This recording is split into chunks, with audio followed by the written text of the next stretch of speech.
Di sini ketika tidak ada lagi, jadi agak repot, tangan harus ke sana lagi untuk menaik turunkan volume. Oke, tidak ada sensor parkir, tidak ada sensor mundur, tidak ada kamera mundur. Jadi benar-benar harus mengandalkan feeling driver untuk memarkirkan, untuk reverse yang dan juga mengira-ngira mode mobil. Jadi tidak ada bantuan teknologi kamera dan sensor apapun di bawah. Yes, sekarang kita berada di bagian sisi driver Alyo Avanza tipe E.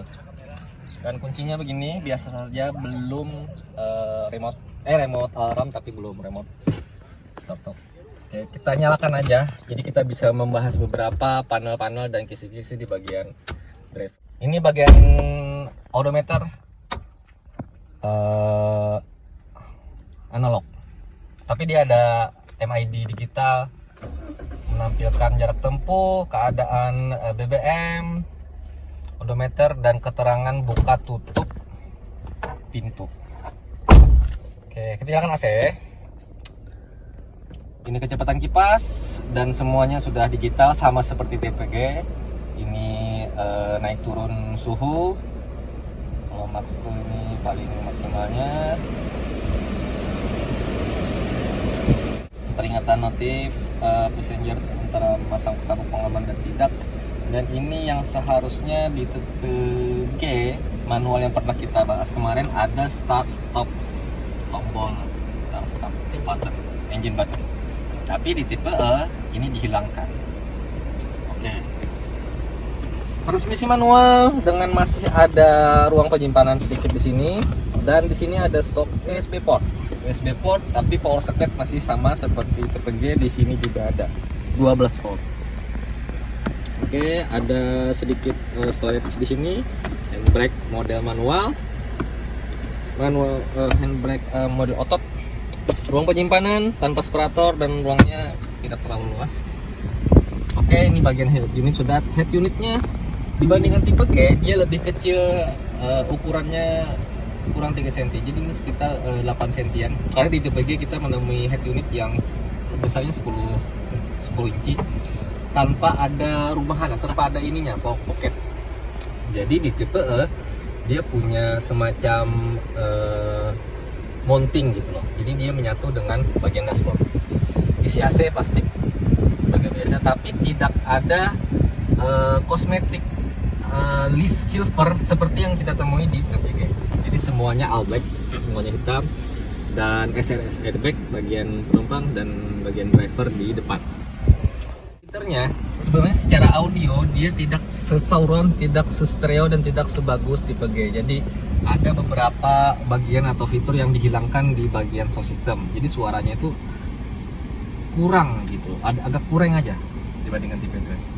Cup holder ada di bagian depan sisi driver, ada di bagian sisi penumpang tanpa kosmetik silver. Isi AC masih sama, glove box masih sama, tidak soft opening, tapi dia model yang tidak jauh berbeda dari tipe G. Door trimnya sama, tidak kulit, tidak soft touch, dan masih plastik. Jadi materialnya keras, semua materialnya keras. Setir kemudi tidak dilapisi kulit, ini biasa saja, imitasi, dan tidak ada tombol setting untuk mengatur volume naik dan turun. Sebenarnya itu kekurangan bagi aku yang sering multimedia hiburan, yang mudah sekali untuk menaik atau menurunkan volume musik. Tapi di sini ketika tidak ada lagi, jadi agak repot, tangan harus ke sana lagi untuk menaik turunkan volume. Oke. MID informasinya standar sebagaimana Avanza generasi sebelumnya, hanya saja ada tambahan LCD monokrom di sini dengan keterangan yang ada animasi kecil lah untuk keterangan pintu terbuka dan pintu tertutup.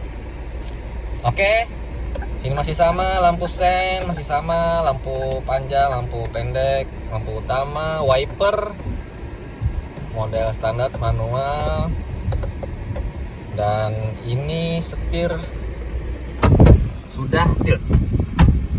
Tipe E sudah tilt, tapi dibandingkan tipe G yang sudah teleskopik, tipe E belum teleskopik. Oke, dan itu tergantung ukuran driver, apakah itu suatu kekurangan atau suatu kelebihan, atau tidak masalah tidak ada fitur tilt dan teleskopik.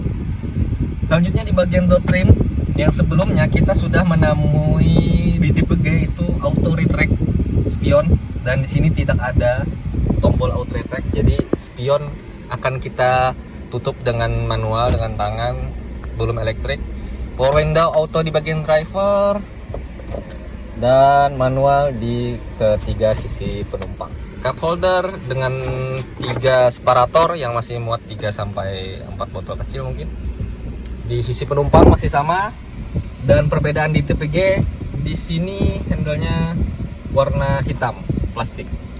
Di tipe G itu ada chrome, warna chrome. Jadi perbedaannya ada di bagian sini. Hal yang paling mencolok dibandingkan tipe G adalah tidak ada list chrome atau list silver di tipe E. Jadi ya biasa aja, tidak ada tanda-tanda kemewahan lah. Oke, setir standar aja. Kita ada tombol-tombol jok. Nah ini menjadi kekurangan yang sangat-sangat terasa di driver. Kenapa? Karena bagian jok tidak bisa di reclining naik turun. Jadi untuk tinggi yang mungkin di atas 170 itu akan pas aja, tapi kalau yang di bawah itu kita berasa tenggelam di bodi, dan itu sangat disayangkan. Walaupun sebenarnya sudah bisa diatur standar maju mundur dengan sandaran kursi yang bisa dinaikin turunkan, tapi tidak ada reclining naik turun untuk bagian kursi ya. Berarti kedua-duanya tidak ada vanity mirror, tidak ada cermin di bagian. Dibandingkan tipe G, dia cuma ada vanity mirror di bagian sisi penumpang. Lampu cuma ada off dan pintu tertutup terbuka.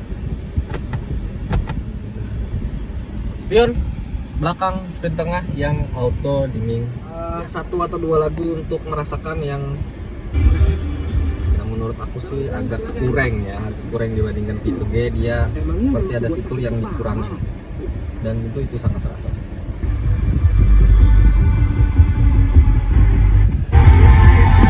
Walaupun sebenarnya secara bunyi bass masih terasa, cuma layarnya agak kecil jadi kayak kurang looks lah, kurang nice untuk dilihat, dan tidak bisa diatur di setting di bagian spion.